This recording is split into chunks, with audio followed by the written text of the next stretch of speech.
नमस्कार। आज history GS के टॉपिक पर ये सविनय अवज्ञा आंदोलन यानी कि सिविल डिसोबीडियंस मूवमेंट का वीडियो है। इसको इंग्लिश में बोलते हैं सिविल डिसोबीडियंस मूवमेंट।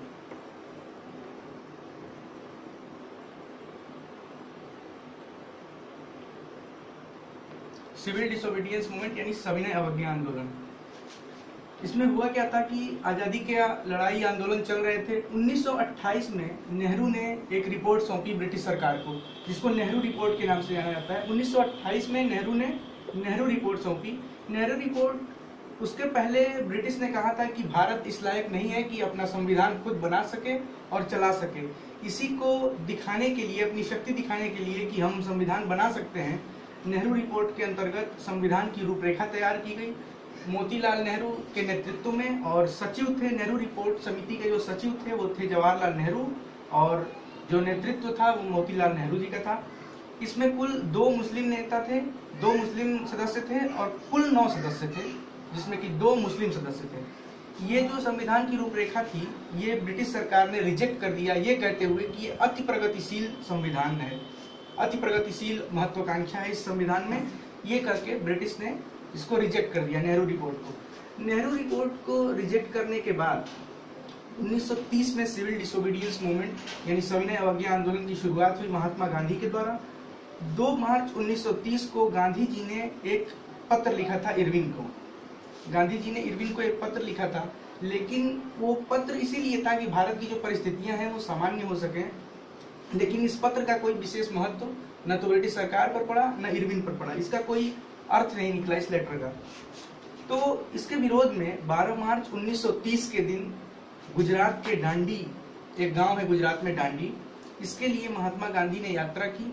अपने आश्रम से लेकर और डांडी यात्रा, अपने आश्रम से डांडी के बीच की जो दूरी थी 241 किलोमीटर की यात्रा थी टोटल, और इसमें 78 स्वयंसेवक थे। गुजरात में पड़ता है डांडी, एक गांव है। यहाँ नमक आंदोलन हुआ था। नमक का एक कानून जो था उसको तोड़ा गया, यानी कि अवैध रूप से भारत के नागरिकों द्वारा नमक बनाया गया।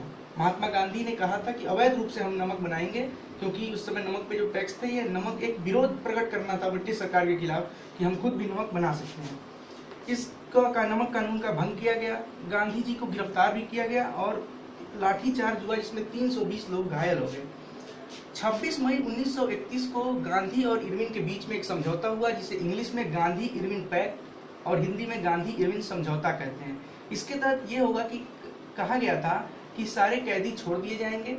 जो भी कैदी सिविल डिसोबीडियंस मूवमेंट के समय जो आंदोलन चला था उसमें जो लोग गिरफ्तार हुए थे उनको छोड़ दिया जाएगा, और बदले में महात्मा गांधी सत्याग्रह को बंद कर देंगे, सिविल डिसोबीडियंस को बंद कर देंगे। और ये कहा गया था कि सेकेंड राउंड टेबल कॉन्फ्रेंस में, द्वितीय गोलमेज सम्मेलन में आपका शिरकत होगा। लंदन में द्वितीय गोलमेज सम्मेलन हुआ। महात्मा गांधी गए थे इस सम्मेलन में भारत की ओर से, भारतीय कांग्रेस की ओर से। महात्मा गांधी एक ऐसे एकमात्र नेता थे जो कि द्वितीय गोलमेज सम्मेलन में लंदन गए थे। लेकिन इन्होंने वहाँ पे लंदन में इन्होंने अपना प्रस्ताव रखा कि हमें पूर्ण स्वराज्य चाहिए। महात्मा गांधी ने द्वितीय गोलमेज सम्मेलन में पूर्ण स्वराज्य का प्रस्ताव रखा, जो कि ब्रिटिश द्वारा नकार दिया गया। जब ब्रिटिश द्वारा ये नकार दिया गया तो महात्मा गांधी जब वापस आए तो 28 मई 1933 को उन्होंने ये सविनय अवज्ञा आंदोलन तो बंद कर दिया कुछ देर के लिए, और अगले 6 सप्ताह तक सत्याग्रह चलाया।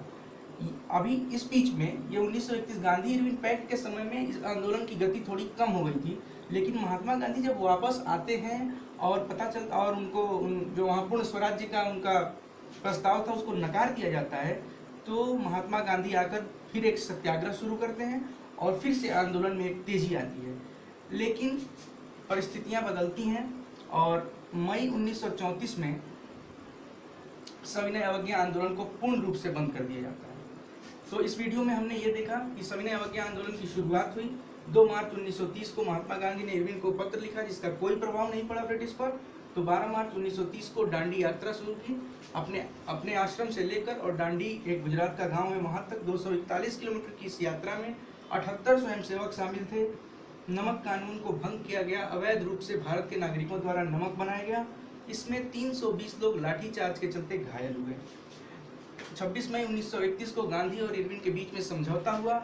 इसमें ये कहा गया कि कैदी छोड़ दिए जाएंगे, सत्याग्रह आपको बंद करना होगा और द्वितीय गोलमेज सम्मेलन में हम आपको भाग लेने के लिए आमंत्रित करते हैं। द्वितीय गोलमेज सम्मेलन लंदन में हुआ। महात्मा गांधी लंदन में गए, वहां उन्होंने पूर्ण स्वराज्य का प्रस्ताव रखा जिसे पूरी तरह से नकार दिया गया। 8 मई 1933 को महात्मा गांधी वापस आए जेल। 8 मई 1933 को महात्मा गांधी यहाँ गिरफ्तार हुए थे। देखिए, गांधी जी को गिरफ्तार कर लिया गया था दांडी यात्रा के बाद। तो 8 मई 1933 को जेल से वापस आए महात्मा गांधी और कुछ समय के लिए सविनय अवज्ञा आंदोलन को बंद करके अगले 6 सप्ताह तक सत्याग्रह चलाने का निर्णय लिया गया। फिर धीरे धीरे आंदोलन की गति और मंद पड़ती गई और 1934 मई 1934 में सिविल डिसोबीडियंस मूवमेंट यानी कि सविनय अवज्ञा आंदोलन को पूरी तरह से बंद कर दिया गया। धन्यवाद। अगले वीडियो में हम भारतीय स्वतंत्रता आंदोलन से संबंधित और भी प्रमुख आंदोलनों के बारे में देखेंगे। तब तक के लिए धन्यवाद।